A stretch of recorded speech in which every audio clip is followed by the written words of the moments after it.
Hey, how are you? Good to see I'm you again. great. How are you? Fantastic. Good to see you. My name is Tia, and I am the host of Talks with Tia. And I have Shane Johnson, aka Cooper Saxe, joining me for part two. If you missed our first one, you missed the good one, but we're gonna have a good time tonight. So again, Shane, thanks for joining me once again, and You it's bet. glad to hear that the energy is great on the set. We're killing it. So, about how long does it take you all to film one episode? 12 days. Wow. Yeah. 12 days. Well, a regular, when I say regular, I mean like standard primetime TV show shoots like about 8 days, but they're only producing like 42 minutes of material, and we're actually producing like an hour, sometimes an hour and change of material. So we need an extra few days. Wow. So to film about 10 episodes, I guess it would be like 2 months or so, almost kind of. It's 6 months. Wow. My math is completely off. All right, Well, six because months. Wow. we don't film on the weekends, so Oh, basically every episode takes 2.5 weeks, and so it's basically 2 episodes a month. okay. All There, right. So you guys will be pretty much ready to go in November. I think that's when it's supposed uh, to come. I think is that what you heard? Well, yeah, that's when I saw that on the internet, so you know how that go. That we start airing in November. Last year you did. Hmm. It God, was well, right after Raising Canaan and BMF. Then season two came yeah, back. these the So, time slots for this stuff are all over the joint right now, because of the fact that first of all, there's so much more content, yeah, in the Power universe, and also in the 50 Cent brand. Meaning that BMF's outside of the Power universe, obviously. But yeah. so I think they're trying to get it to where there's Power or something like that happening year round. That seems the way it's kind of going. So I know that Power has your time consumed, but have you had any time to work on anything else outside of Power? Yeah, actually, my during hiatus, my wife and I went to Hawaii and shot like a post-apocalyptic zombie movie, which was a lot of fun. It was ridiculous and out there, and it's actually, I think, going to be really great. But it was, so that's what we spent our time doing, and then we took the wife and kids and we all went to Maui afterwards for a vacation. So Ooh, and then that's being a funny. dad and doing my thing. Sounds good. And I have to be honest with you, after our last interview, I really didn't think you was gonna make it too far. I didn't think your And character come on, I come didn't on. think your character was gonna survive season two. But let me tell you, well, Sax definitely reminds me of a cat. He has 9 lives and he always lands on his feet. Cause I'm just like, I do not know how he does it, but congratulations on making it to season three. Thank you.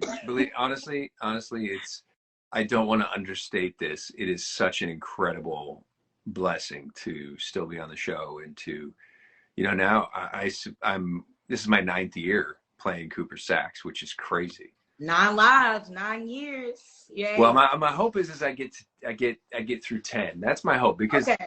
nine is a weak place to end, isn't it? Yeah. 10's right there. Yeah, I mean, and you probably would make history almost. I think you literally have to be the longest.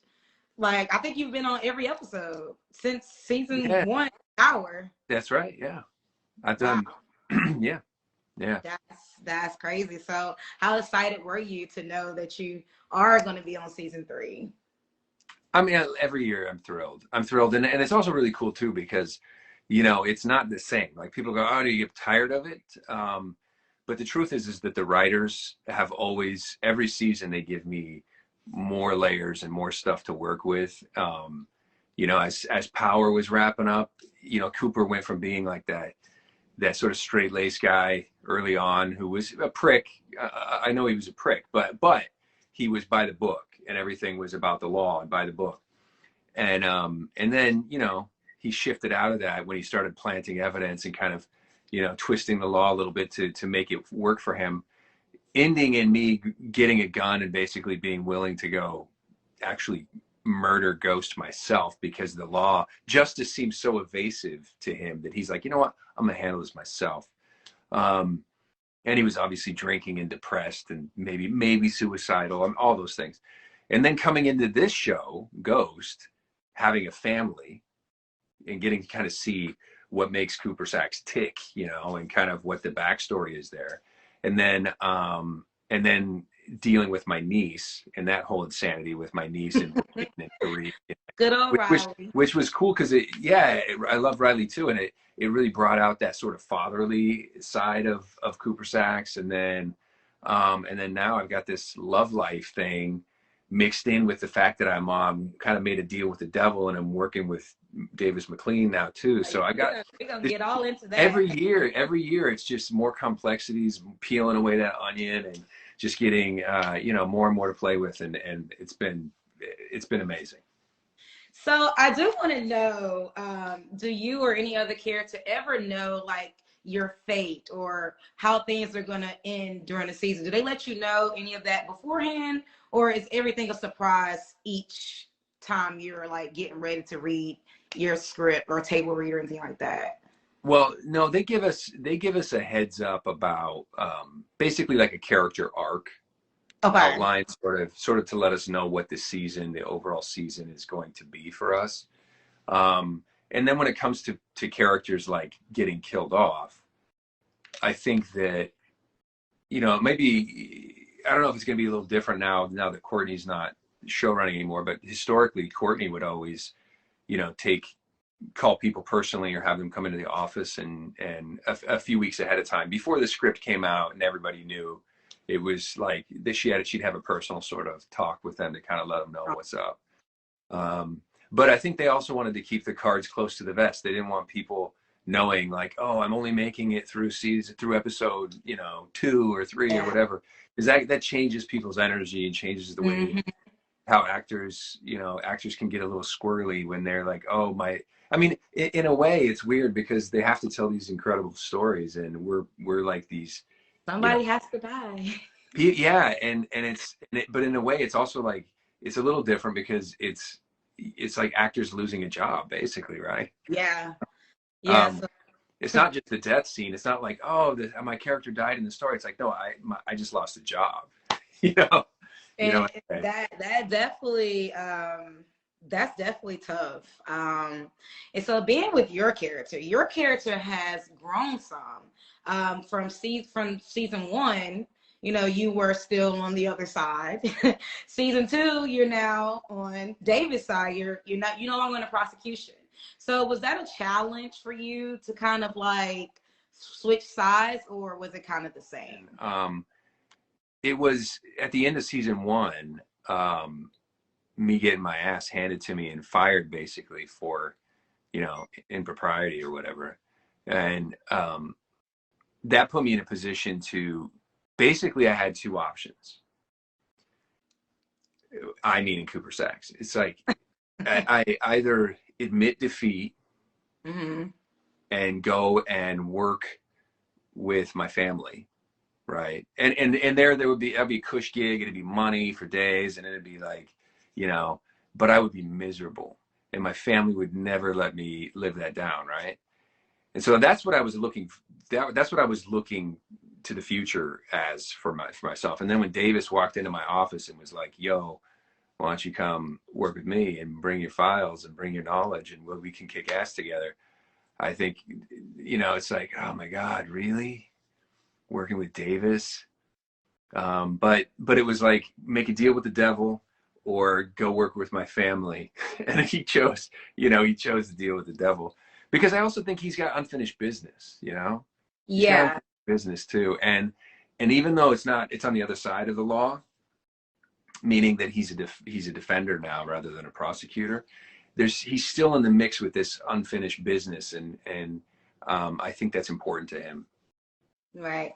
And I'm going to touch on your relationship with Davis, because I think you guys have an interesting on-screen relationship. But when you guys are filming on set, who would you say keeps you the most entertained? Like, who's the funniest on set? Well, I would say Method. Really? Oh yeah, Okay. yeah. Method is like comes in with fucking like just great energy, and he's always like positive, and he's singing and rapping and like and making people laugh and connecting with people, and you can just feel it in the room when he comes, and he kind of always elevates the energy and stuff like that. I mean, I'll be honest, I do a lot of that too, and so I feel like the two of us together on set is probably a lot of fun. I only have my perspective, but I feel like I know. Here's what I can tell you: when he and I get to work together, which has been quite a bit, um, I always feel like we do a good job of challenging each other and elevating each other's work. And he definitely is a formidable force. First of all, he's big. Right. He's like he's like 6'3", 6'4", something like that. And I'm tall too, but like he's big. He's a big guy, and so there's that intimidation factor, and that I think Cooper really tries to not let get to him. You know what I mean? He's always trying to kind of be a man. You know. But Davis is an imposing force for sure. But but anyway, the point is I feel like the two of us on screen together is I feel like you can't buy that. You just sometimes things just click, and our energy together clicks. First of all, I love him. I think he's a great friend, and he's an incredible guy. But when we get on camera together, it's like we go at each other. Everybody's on screen energy definitely transpires. So that's a good thing to have. Yeah. So besides Sax, who's your favorite character in Powerbook Ghost? And Ghost, favorite character. Like, if as a consumer, like you're sitting at home, you're watching it, who's the character that you just really, rally behind? Hmm. That's a great question. Uh, well, I mean, obviously, the story's kind of written to make you really cheer for Tariq, and so that is, as a fan of the show, that's where my energy goes. As a discerning sort of audience member, I sit back and I go, I really think the Tejada family is a lot of fun. Mm-hmm. Um, I think Kane has got himself into a very interesting position. I think that Woody's an incredible actor. And I think that he's got a really interesting trajectory because he's kind of like in a position interesting. I mean, obviously he's on a different side of the law, and that he's a criminal and I'm like law enforcement, I guess, ish, sort of. But he's in a similar position in that he's kind of playing he's got a foot in both lanes in that side. Like, he's working with his family, but he's also kind of like making power moves. And then, he's getting himself, he's kind of betrayed the family at times. And, he's walking a dangerous walk. Whereas, Drew and Diana, they like fall in line. You know what I mean? Yeah. And, but anyway, I think the things that are going to be interesting is when things come out, the things that you already know as an audience, but as other characters learn about that indiscretion or about that betrayal or about, who killed who and all those sorts of things are going to blow up in people's faces. I'm sure. I haven't seen that yet. I'm just excited as a fan to see what happens when those things come about. But to answer your question, I would have to say, I mean, Tariq for sure, I mean, Davis. Davis is always fun to watch. Um, Kane, You Monet. like everybody. Yeah, I mean, and well, the other thing is hard. The thing is hard too is that they're also my friends, my Yeah. coworkers. So I have a hard time. It's actually easier for me to watch like Raising Kanan or Force and really kind of. Because you have no that connection isn't all, Yeah, yeah. Yeah. I mean, with Force a little bit because I love Joe Sikora so much, but he, that show's easy for me to watch and go like strong, strong, strong. Okay, strength. I can see that and feel like who's popping and who's really kind of like elevating shit. And the same with Raising Kanan. But I feel like all three of the shows have a really, really solid cast. I mean, there's really Yeah, I've not been not a enjoying it. weak, you know. So you touched on the Tejadas. I really like the Tejadas too. And actually, one of my favorite scenes from season 2 was, I call it the Last Supper, the dinner, the table, the dinner scene. So do you have a favorite scene from season 2? Um, I would say that episode, that was episode 8, Yes. and I would say that episode was my favorite episode in terms of just so much stuff happened. That Last Supper scene, like you said, was just the culmination of so much work, so much groundwork by the writers, just laying all this stuff to have it all come together in that moment and have all those secrets and all those betrayals and all that stuff just laid out in the open like that was like, I mean, I was like, going, oh shit, like I know, it's that like whole bomb scene. after bomb. Oh Yeah. man. And it was, yeah, she dropped a bomb in the middle of that table. You're right. And it She was got heads hyped. were rolling. And then, and so I feel like that was probably my favorite scene. Okay. So we're gonna, dive into your character. You're gonna have to channel your inner Saxe. It's always fun talking to Shane and Saxe. But I do want to know, why is Saxe deciding to play both sides of the fence?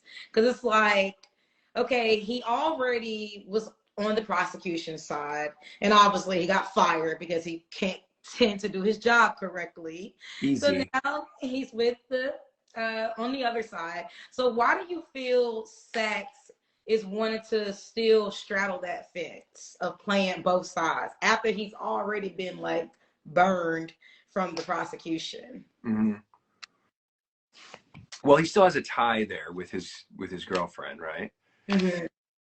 And on top of that, like I said, I feel like it's kind of, Ghost was Saxe's, white whale, like, to kind of the Moby Dick sort of reference, where it's Ahab who's just like obsessed with getting this Moby Dick, and it ends up being, the thing that he's obsesses over until it kills him, essentially. But Ghost got away from me. Now he got away from me, but he got away from me by dying. But it's still like unfinished business, and so I think that a lot of that transference happened, sort of like people that have daddy issues and they kind of transfer that onto other men, right? Yeah. Well, I think that I have like criminal, issues where I've sort of, or case issues where I took this case that was just unfinished and like, it just felt like I left a hole in me, and then I tried to transfer it to Tommy, Yeah. and then he blows up, right? I think he's dead. And so then it's like, then it transfers to Tasha for a minute, and then it transfers to now Tariq. And so I feel like, to answer your question, when I get fired at the end of the season and then I get hired by Davis, I straight jump from prosecuting Tariq To to help him. defending him. And it's like flipping that switch is mine, is like impossible for him, because he's not just a technician. He's not just like, okay, let me just go through these papers. Like, he's got emotion involved in it, and he's done shit. And so I think it's hard for him to just now straight defend Tariq. I think he's also kind of like, he's got other shit mixed up, and he also wants to see him. He also wants to see him in jail in some respects. And then I also think that there's a healthy dose of, I don't want to say respect. That's not the right word, but I think he actually has care for Tariq. Definitely. And And that's another thing we're gonna touch on. We're gonna touch on that. yeah, And the interaction between you and Tariq, we're seeing more of that now that you are working with him, and you two are the longest running characters left on the show. So can you just give us briefly, how has that been working with Michael? Because I feel like, you know, you've watched him grow just like we've watched him grow, but you've been with him on a personal level. So how has that been working with Michael through the years? So yeah, it's been incredible seeing him grow up, right? I mean, he started this journey, I think he was 12, you know, and Wow. my younger son, Gunnar, he's 12. And so to see him now, he's growing, now he's a man, he's, you know, he's Like traveled almost the 22 world. years old. Yeah, he's a rock star, you know? And so it's been just as a fellow actor, you know, to see somebody go through all those transitions and become his own artist and really become a really strong actor too over that time it's really worthwhile. It's really fun. Um, and the fact that we are a couple of the longest running, you know, characters, I feel like there's a sort of tie to the beginning, the foundation of who we are. Um, as characters is like kind of interlinked. We're kind of linked in that respect. And you know, it's not lost on me. I think about this quite a bit as Saxe, as part of the thing that makes him tick is that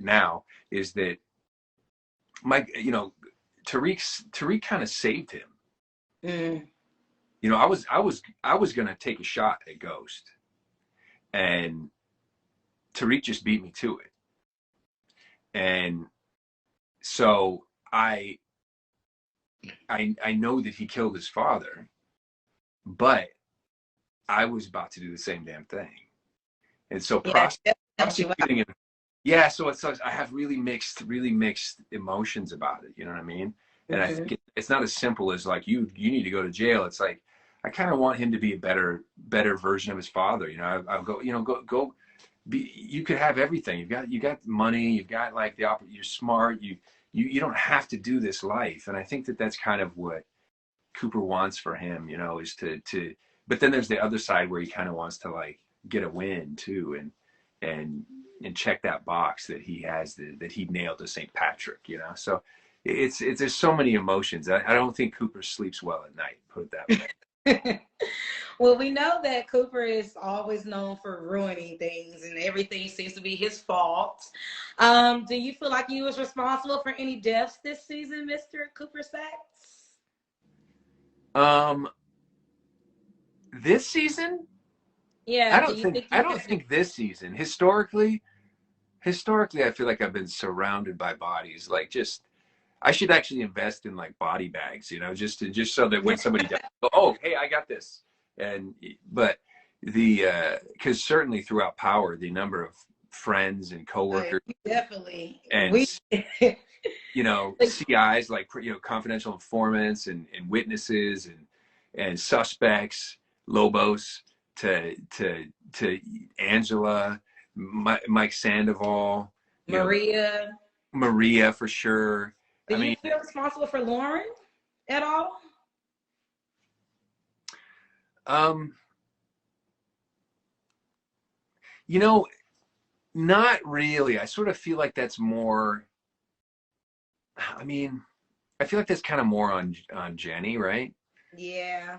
Um, I just feel like you was in the mix somewhere. I mean, I guess I was kind of in the mix, but that's kind of. But there, That's there, not like, there's almost a numbness, I'm sure, for Cooper at this point, like just being like, Jesus, like who died today? Oh, I mean, okay. Do we know them? Is it my fault? Is it my fault? right. One of my favorite lines, just as a telling line about what you're hinting at is uh, Monique, who plays Blanca Rodriguez. We're like have it going toe to toe, and I said something about like, hey man, you know, James St. Patrick is linked to look at what are every one of these bodies, and I point to like 6 or 7 different bodies. What does every single one of these people have in common? And I'm like James St. Patrick, and she's like, And and you. yes, yes, Like, you oh, indirectly kill people. shit. Certainly Proctor and Proctor's wife. Oh gosh, yeah. You've killed a lot of people. Oh man, and then Greg Knox, you know, Yeah. Donovan, you know, there's so The many. list goes on. It just keeps growing. Yeah. So Saxe finally gets a love interest, Jenny. Finally. And she's the DA. So do you feel like Saxe's love for her is going to cloud his better judgment? 100%. Okay. 100%. Yeah, I think that he would like to think that he can keep those things separated, but the truth is he's kind of, I mean, you can tell watching the show that Cooper's like, oh, this is my girl, and like he kind of has feelings for her, and he wants there to be more there, and she's more like, hey, this is just an arrangement. We're business people. I don't even necessarily like you. This is just servicing, a need or whatever her thing is, right? That's for her to decide. But that's how it comes across to Mm. Cooper a little bit. But he's kind of caught feelings, and so I think he feels terrible when he kind of has to undermine her and kind of like win at her expense at times, which he's done a few times. He's kind of like, you Mm. know, and the looks between them and the energy between them when I kind of undercut her and take her legs out from underneath her. It's just like, oh, man, I'm gonna pay for this later. Yeah. So we saw in the season the finale that you're basically ready to risk it all again to try to get Tariq. So we remember this obsession you had with Ghost, and as you stated, it pretty much almost ended you. So do you think, or does Sax think that this new obsession of trying to get Tariq, is it you think it's gonna end Sax? Is it gonna just cause his untimely demise? Because you're literally your ass just got saved literally at the end of the original Power. Now you're about to risk your license again. You're being very unethical as Yeah, usual. yeah, that's So my thing. does Sax think for a second, like, I'm really about to do this. Like, this is going to probably get me killed. Because, snitches get stitches around these streets. You Uh, can survive. You can survive. You can survive stitches. Um, well, snitches get bullet holes. so here's what I think. I don't know. I don't really know the future, but I think it would be interesting to see Sax get himself mixed up in some stuff that's a little more on the dark side and actually maybe do something Mm. that kind of puts him in that same camp um, with the Davises of the world, the Tariqs of the world, so that he's maybe has a little bit more of a reason to help them and to not go after them. That's the way I think I could see this playing, where he finds himself backed into a corner, has to do something. You're going to turn into a murderer. We'll Maybe. see. And I mean, I don't know. Nobody's told me that at all. Yeah, I can we're just just guessing, visualize. guys. I just think I think it would be an interesting sort of corner to be backed into. And what does a prosecutor who prides himself, who now is a defender, who prides himself on like being ethical in the law, at least ideally, right? When he actually crosses over into the murder camp, how does he deal with that? And I'm so sorry, but did you say ethical? hmm? Did you say ethical? I feel like Sachs has done nothing remotely close to ethical, but I'll let you well, have that. well, here's the thing, though. Here's the thing. It's interesting. It depends on when you say ethical, you're talking about the law, because Cooper's after justice, and everything he's done, even the planting of evidence or lying on people, all that stuff has been for justice. Mm.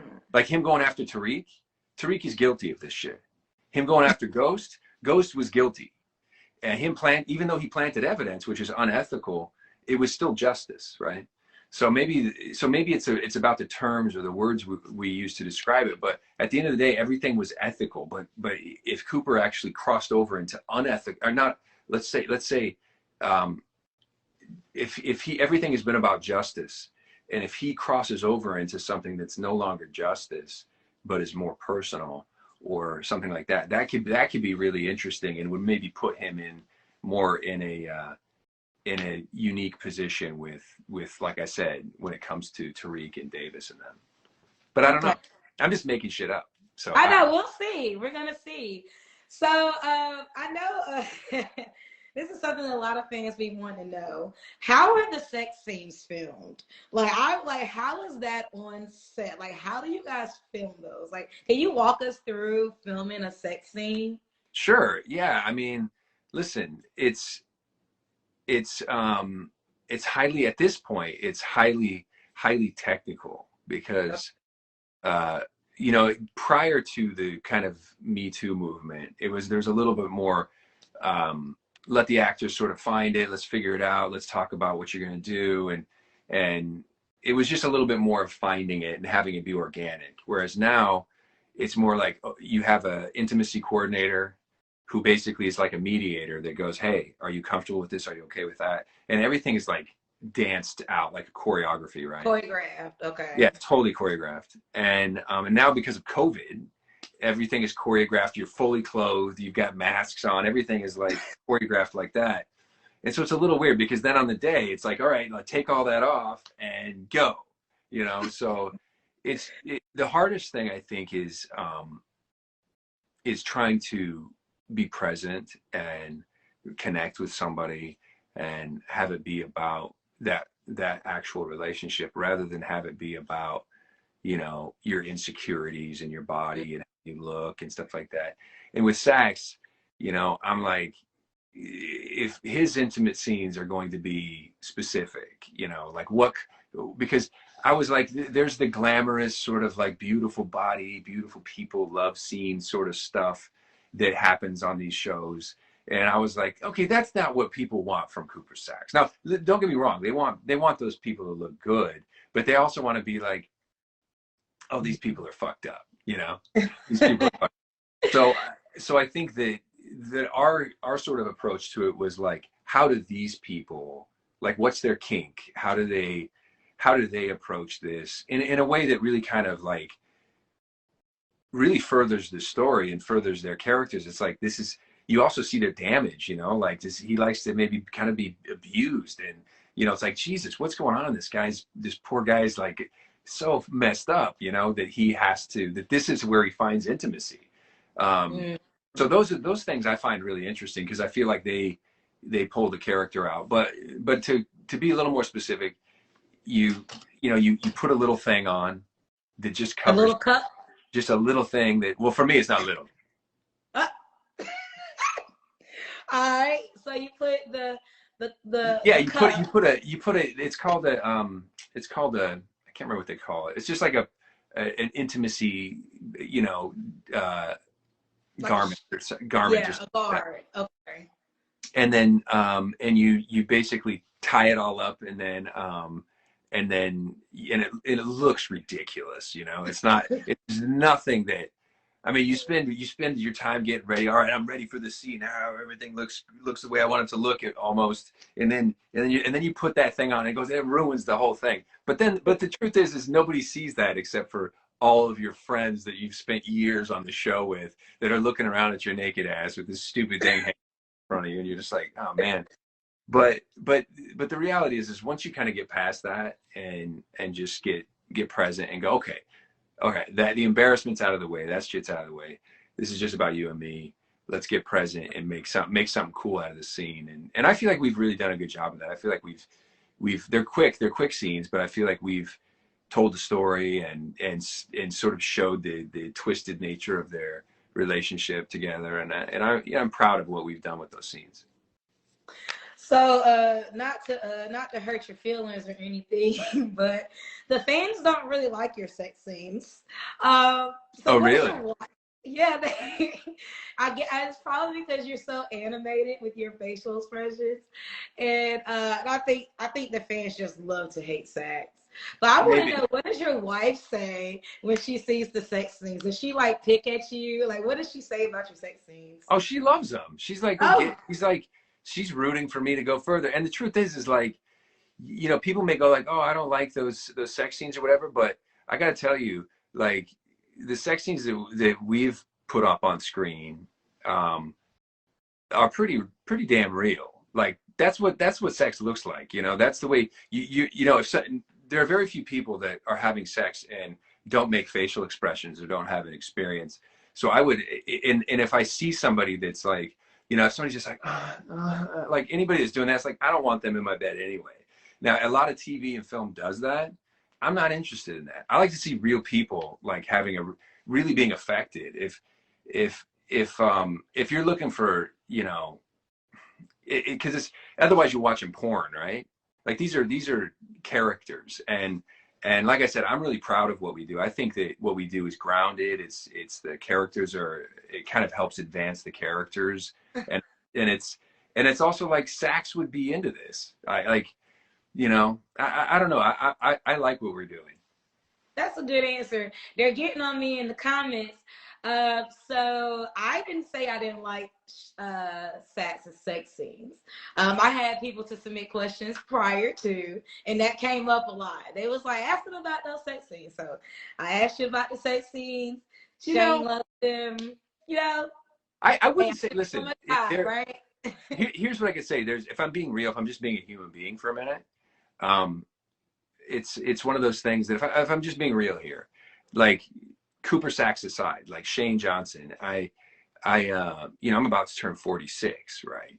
And so for me, well, thank you.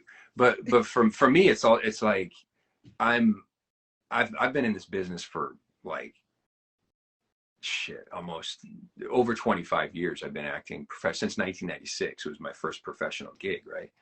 And so to now at this point in my career, now is the time when I'm all of a sudden, you know, naked in front of millions of people is funny, because when I was 25, you know, being in great shape and being sexy and young and great skin and everything's exactly where you want it to be. Shape, that was easy. But you know, as you get into middle age, it's like, oh shit, it takes work to, you know, get where you want to get. And it's also cool to be, I think it's cool to be vulnerable and be like, hey, you know, it is what it is.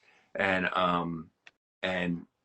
so yeah, my point in bringing that up was just that it's definitely a vulnerable feeling to, especially the first one, you know, the first one out the gate where I was like, oh my God, like how many viewers do we have? They're like about 15 million. And I'm like, oh my God, 15 million people are going to look at my ass.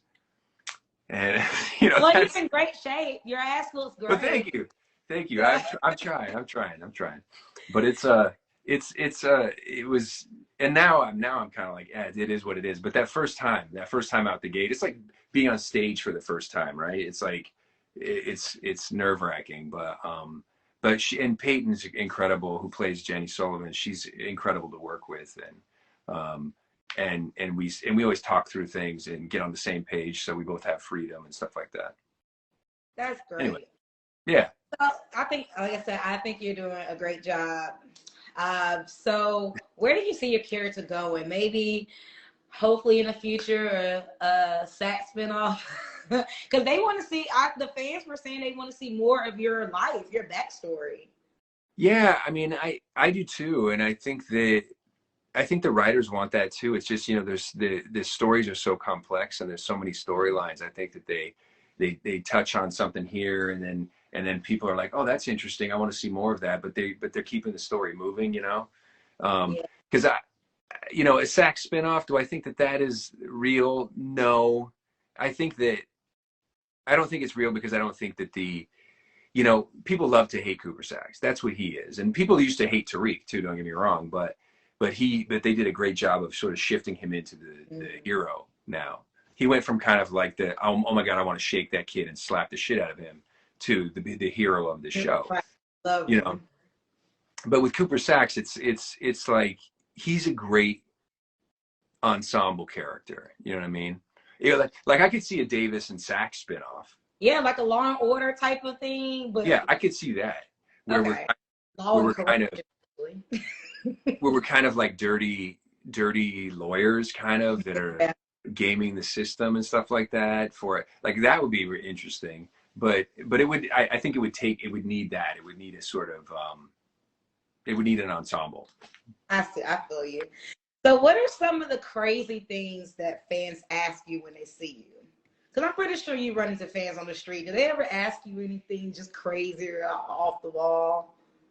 Well, most of the thing I get that's funny to me, and I appreciate it, but is is really more about the show, because people are just big fans of the show, and so they'll be like, "Hey, can I be on the show? Um, can you get me on the show, or can you show this to 50 Cent?" You know, like things like that. And I'm like, it doesn't really work. It doesn't really work work that way. Hey, can you give my mixtape to 50 Cent? And I'd be like, Hey, yeah, it's I'd worth a love to. shot. Yeah, it is, and I get it. But the other thing is that realistically speaking, if me handing a mixtape to 50 Cent, 50 Cent's gonna be like, what the hell you handed me? What are you giving this to me for? I'm like, oh, because some guy was in my DMs and he said that this is great, and he asked me if I would give it to you, and so I'm giving it to you. And 50 be like, man, get the fuck out of here. What are you doing? I mean, it's. Can I you mean, imagine? Can you yes, imagine? I actually can vividly imagine that. Hey, 50. Yeah. So listen, I ran into this guy in the street, and he said that this shit is dope as hell, and that you have to listen to it, and and hand it a CD or something. And 50, no, 50 be like, man, get out of here with that. Get out So of what? that. What about some weird power theories? I'm pretty sure the cast hears and sees them all the time. What is the weirdest like power theory that you've like seen or heard? Well, I think it's pretty funny. First of all, people always think the ghost is still alive. They refuse to believe Oh it. my Lord. Can we just for a second? Just for a second, I'm sorry. All right. Yes, that is very weird. A lot of people think that Ghost is still alive. Now, I don't know if you want to say this on here right now. Shane, Sax, is Ghost still alive? No, Thank you. You no. guys, you heard it. He's People and dead people have now. asked. You He's know, it's funny. dead. Every time Courtney goes live, people are asking her, and she's like, for the millionth time, no, he's gone. But you know, does that mean that is there some universe where there may be a story told about Ghost, about that character? Sure, but yeah, he, you know, Tariq put him in the ground, and the other one is that it was about like our Mecca and Ghost brothers. Oh gosh. Where did they come up with this stuff? Because they put like pictures of them next to each other and be like, see, there's similarities and stuff. Maybe they're brothers, you know? No. So yeah, so Ghost and Mecca are not brothers. Ghost is dead. I am so glad that Sax cleared that up. Ghost is dead. And Courtney has said it a million times too, but maybe they'll listen to you. They don't believe No, this. because they'll just think, oh, he doesn't know. Because they think that there's a conspiracy, that it's in the works, that he's going to come out with something. And I feel like Omari actually, I saw something the other day that was posted about Omari sort of saying that he wishes that he could have the opportunity to tell a different story in that, as Ghost. You know, that he felt like there's part of the story wasn't told.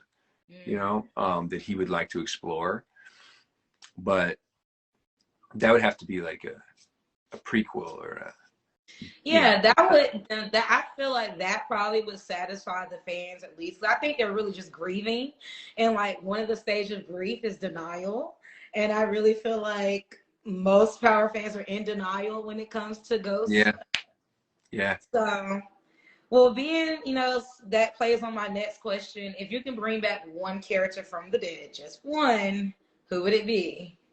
If I Hypothetically, could bring back one character from the dead, yes. Any from any Power universe, one character from the dead. Lobos. I love Lobos. And we found out that Mecca was snitching on Lobos. Yeah, yeah, yeah. Lobos was such a, Enrique was such a great actor, and he played that part so impeccably, and he had so much fun with it, and he was kind of like over the top and really, really delicious with how he, and I just feel like it was such a fun, undeniable character. Um, and I feel like that was, in terms of the villains, that came through, There were a lot of great ones, but he kind of he was pretty special, I think. I think your son asked for you to order them pizza. I don't Yeah, know if that's really. Dad orders pizza. Like, I mean, God, that's Gunner. That's my other son. Hi, Gunner. Hi, Chef. Hi, Hi. Josh Gabay. Stop asking me to, Chef, order pizza for crying out loud. Please, Pick up the phone please and order order them pizza. some pizza. So for my last question before I Good. get into the fan questions, I pray that this doesn't happen to you, Shane. I'm sorry, but if you were to get killed, who would you want to do it? Tommy. Okay.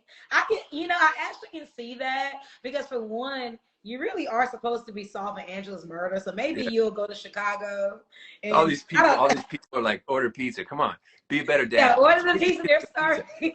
You know the I joke? mean, You know what the joke is? Is I'm in New York and they're in LA and they want me to order pizza and have it sent to the house in LA. I'm like, just come on, guys, figure it out. But hey, I'll it's do it. like what 8:51 now in LA. Go ahead and get them some Uber Eats. I'm going. I will after we're done. One more question though. So what were you saying? Sorry to interrupt. So no, I think Tommy would be a great choice. I mean, I can see you going to Chicago.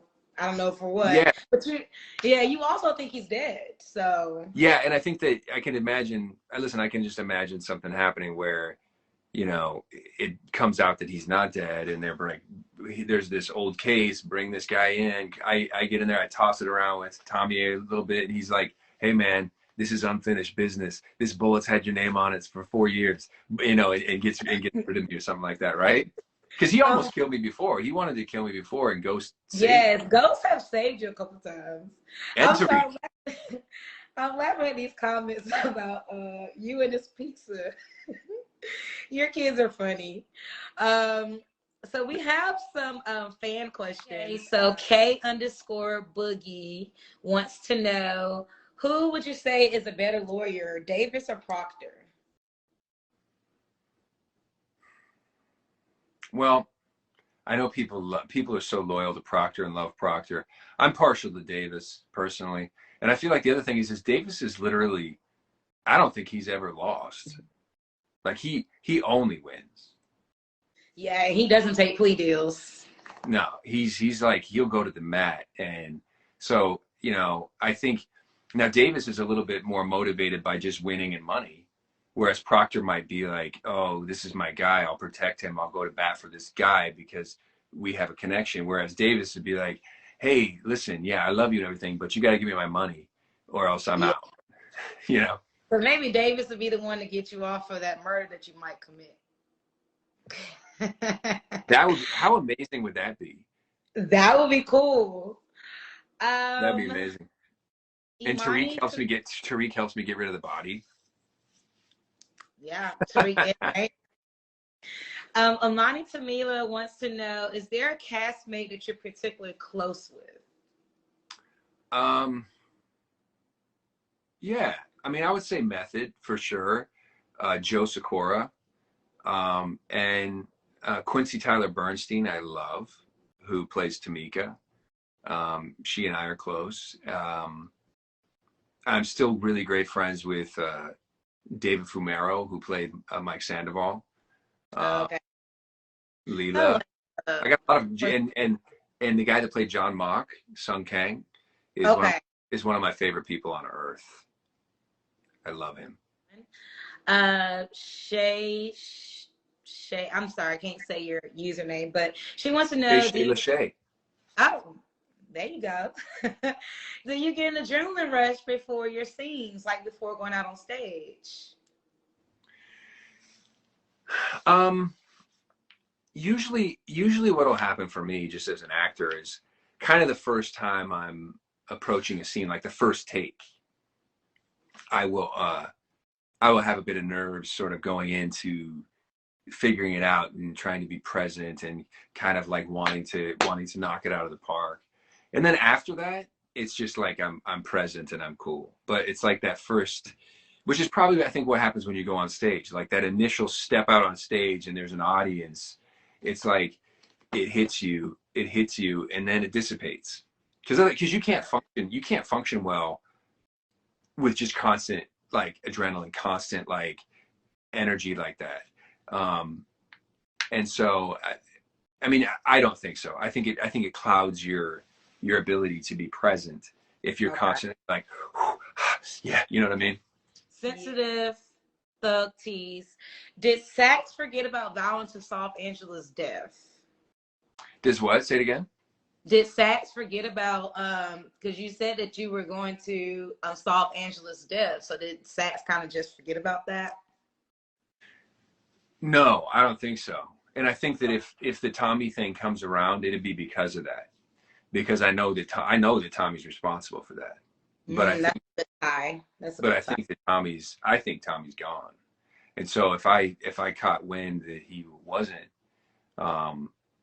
because I took the Angela thing was the first death that I took that Saxe took really personally, because that was on him. Like he knew if he let her out for 24 hours, it was a thing where he was like, you got 24 hours to get your stuff in order, and then we're taking you in to custody or whatever. He knew that she was going to run right out there and get herself in trouble. Mm-hmm. And I think they did it to try to follow her and to try to sort of see if they could get more evidence against them by following her around. But all it did is it just led to her getting killed. All right. Well, and Kelly just joined. Your wife. Is it Keely? Keely, please order your baby some pizza. But before we get cut off, thank you so much, Shane. As always, it's a pleasure to speak with you. My name is Shane Johnson. I am from Powerbook 2 Ghost, and I've been having tea with Tia, and I appreciate it. Thank you. Yes, and I want pepperoni, so I'm going to send you my address. Send me pepperoni pizza to me too. Get you some slices. All right. All right, be well. Guys. Thank you for joining. Bye-bye. Bye.